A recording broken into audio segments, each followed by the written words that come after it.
Falls Lake. It's Good News Planet. I'm speaking to Jennifer Trachtenberg. Hi, Jennifer. How are you? I'm good. How are you?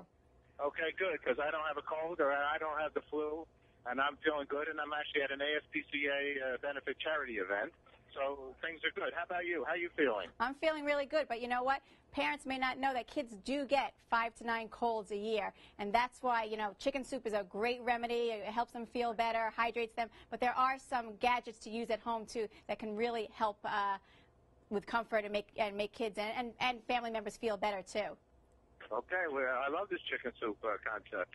So do you make a nice chicken soup? I do, but my mother's is better. So going forward, you know, besides the chicken soup, sometimes grandmother's is better. My grandmother's is better too. I do have some gadgets that, you know, I've partnered with these products here to give parents tips and information to improve comfort at home. So maybe we can start with the humidifiers. And really, you want to make sure there's enough moisture in the air, especially in wintertime when it is cold and flu season. And the American Academy of Pediatrics, they recommend using a humidifier to decrease the symptoms of cold and cough and congestion to really help your little ones sleep better at night, too. I agree with you. Now, we're talking about, and I'm a big proponent for a humidifier because we have forced heating, gas heating. We go with a cool mist. Right. What's the difference, cool mist and a warm one? Well, the cool mist, as you said, it's cool air, and the warm one has warm mist coming out. It's really a personal preference. For kids, though, sometimes the cool mist is preferred for the potential a risk of the hot water in them, but again, it's really a preference. I do, though, myself prefer the cool mist humidifier. But I do hear also from parents, how do they know what the right humidity level is and how dry is it really in their homes? And that brings me to my second gadget, and it's called a hygrometer. Many parents don't know about this, but it's a really inexpensive gadget that you can buy. It gives a digital readout of the relative humidity in your home, and you really want it to be somewhere between 40 to 60%. At that level, that's really the most comfortable level for your home. And in fact, there's some new research that shows that the flu virus actually is less likely to survive on surfaces and in the air when the relative humidity in your home is somewhere between 40 to 60%. So that could be really helpful, too. That's very good. Now, I do have also, but mine's just like a little gadget that came, a little thing that just says less humidity or more humidity. Yeah. This one sounds much more sophisticated. Yeah, and they still are relatively inexpensive, even with a digital readout. So I would suggest that too. It can give you a little bit more of an exact number and help you with that. And so bringing me to my next gadget that I have here is a thermometer. And I guess parents know, you know, it's important to have a thermometer, but you really want to have one that gives you a really accurate read. And this is the Braun ThermoScan thermometer that's used by more pediatricians, just like myself, and moms than any other brand. And the reason being is that it's really the gold standard. It's extremely accurate. It's easy to use on children. You know, and fever may be that first sign that you or a child has the flu as opposed to just a cold. And it's also the time when you're most contagious and really should stay home from work or have your kids stay home from school if they have a fever.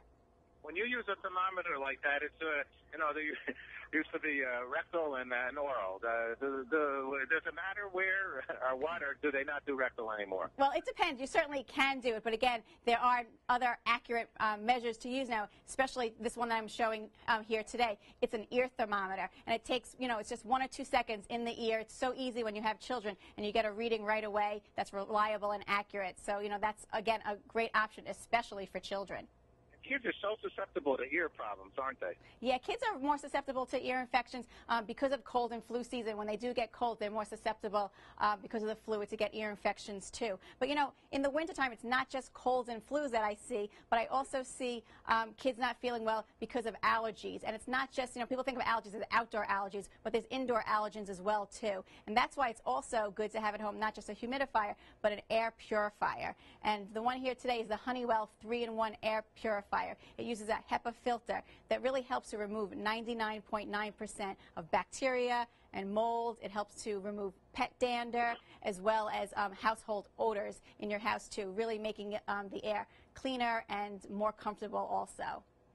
Excellent.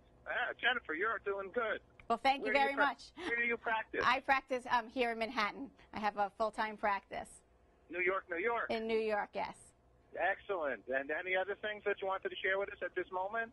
Just that flu season definitely has started. I'm starting to see flu cases. It's important.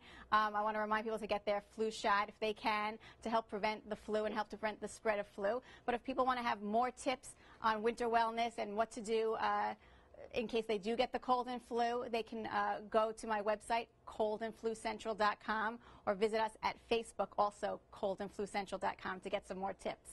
Jennifer, last question. What's good news for you? Good news. Really, I think that they have all these things now. I have 3 kids, and really it's easier now than ever, besides that chicken soup, to really keep them healthy and comfortable while at home. So glad to have all this technology now. Can I ask you one more quick question, just because I'm at the ASPCA Humane Award? How about animals and pets and kids? Well, you know, actually, it's known that having a pet at home actually improves your quality of life and your longevity, too. So it's important to care for those animals and have them in your life. I do agree. Yay, Jennifer. All right, thanks. Thanks. Have a good day. You too. Bye-bye. Bye.